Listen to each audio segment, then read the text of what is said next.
Hello and welcome to the Calmcast, a time to feel calm and think clearly. I'm Claire Downham, the Queen of Calm, a transformational life coach. I was a burnt out head teacher who finally made the journey to calm after years of trying, and I want to prevent you from having to do the same. The Calmcast is a series of short explorations, gently guiding you back to your natural state, which is calm and clarity. Just listen like you would listen to music, with an open mind and curiosity. There's nothing else to do. Now let's relax into today's episode. So today is really a sharing of my own journey, my own relationship with my feelings as it has panned out over the last few years. And it's funny, isn't it? Because, of course, I will only be sharing this from my present moment perspective. But this is how it looks to me in terms of my misunderstanding of feelings and their source and what they meant. That it looks to me like I've gone through two quite distinct phases. And the first phase was probably took place before the burnout that I experienced in 2015, and probably some of definitely the elements of this are what led to me burning out in the end. So the first phase was a very outside in understanding of where feelings came from. So if I felt angry or upset, that was definitely coming from someone, usually someone, I think, or something outside of me that was making me feel angry. Like I would definitely have said that sentence. I would have said, "That's making me feel angry." I still say that sometimes now.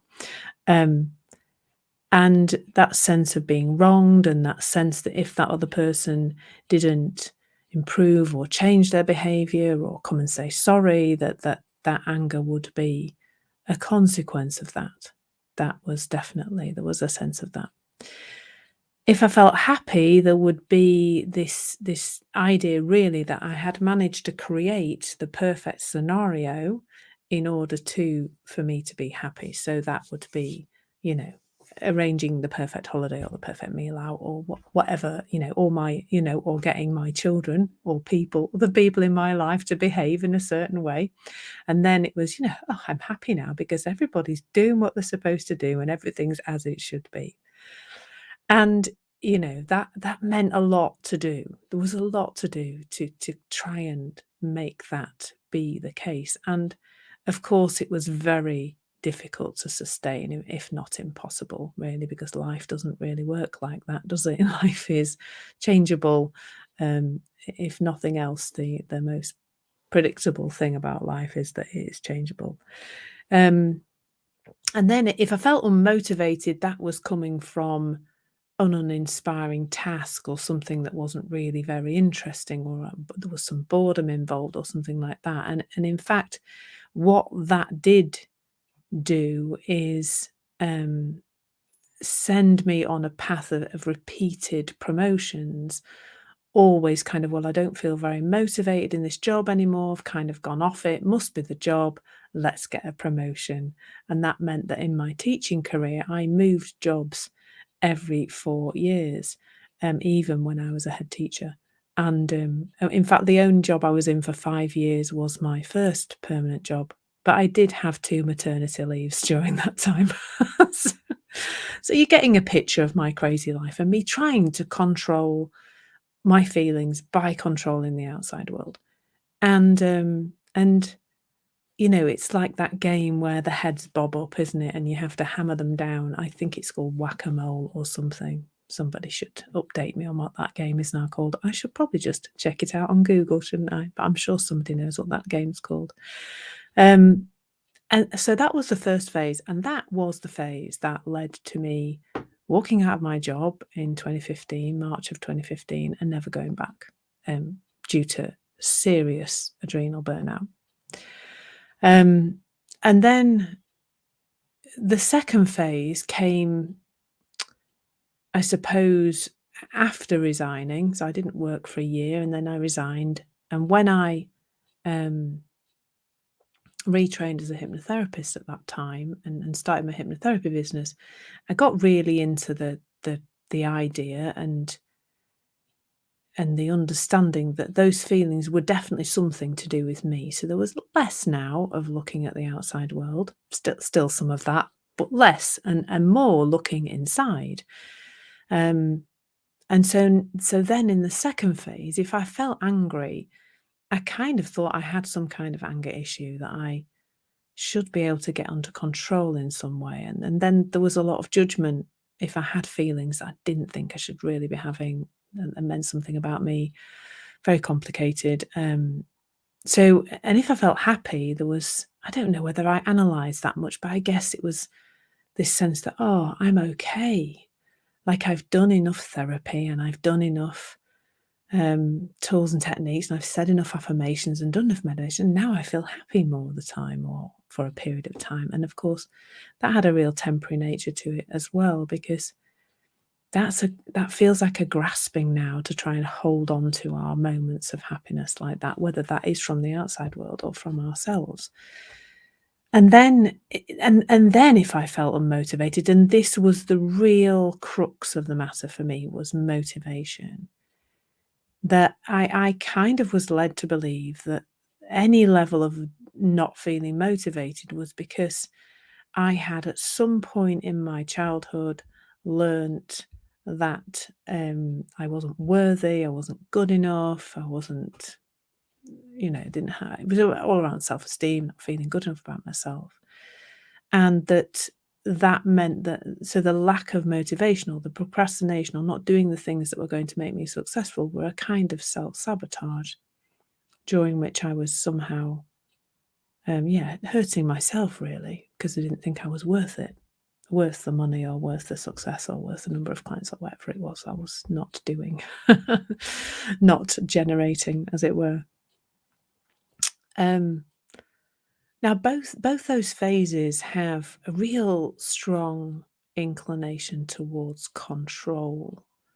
And the first one, the first phase, very much about trying to control my outside circumstances so that I could be okay. And in the second phase, trying to control me so that I could be okay, or trying to deal with stuff from the past that was inside me somehow.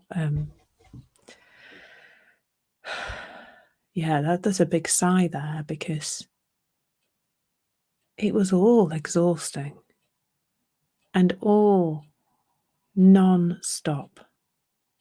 Like there wasn't, in the first phase, there wasn't a day that went by that I didn't feel myself not being in control and fear that and worry about it and feel just actually, I could feel quite emotional now, just tired by having to keep going to control everything to make it okay. Really, that game where the heads bob up and you are trying to bang them down all the time is exactly what that felt like. And in the second phase, I just never felt, I went inside much more and just felt never okay with myself. I felt very self-conscious. I was always checking myself to make sure I was okay and noticing every minute of every day if I wasn't doing what I thought I should be doing, because motivation and not procrastinating were the real focus for me. Might be something different for you, but there'll be something where you think you're not okay in this area. And that went on and on and on and on. And it only changed when I realized that the misunderstandings, I think I'd kind of passed through the first phase and kind of lost that misunderstanding. I did, before the last few years, realize that my outside circumstances didn't create my feelings. But then the second phase is almost worse in some ways, because it's this sense of you just not being okay and having to sort yourself out and having to work on yourself. And I did that day in and day out for 3 or 4 years, literally every day, meditating affirmations, work on myself, therapy, etc. And what came to light and what I learned in the last couple of years is that I really did have a misunderstanding about feelings. Feelings are us experiencing thought in the moment that we're always feeling or thinking 100% of the time. We're never feeling anything else. And what that did in the main, like the thing I want to point to today is, what that did is, that took a lot off my mind. I just had a lot less things to think about. And then there was space. Space for calm, space for clarity, space for ease and flow, and space for inspiration so that motivation isn't quite so required. Space. And I don't know about you, but I work better when I have some space in my head. And that's what this brings, because there's no more seeking, there's no more looking for answers, there's just one answer. When I feel something, it's thought in the moment. I don't have to do anything about that because it's like clouds and it will pass. It just brings so much ease, simplicity, calm, space. Just looking in this direction for a little while can start to bring that. It really can. Thank you so much for listening.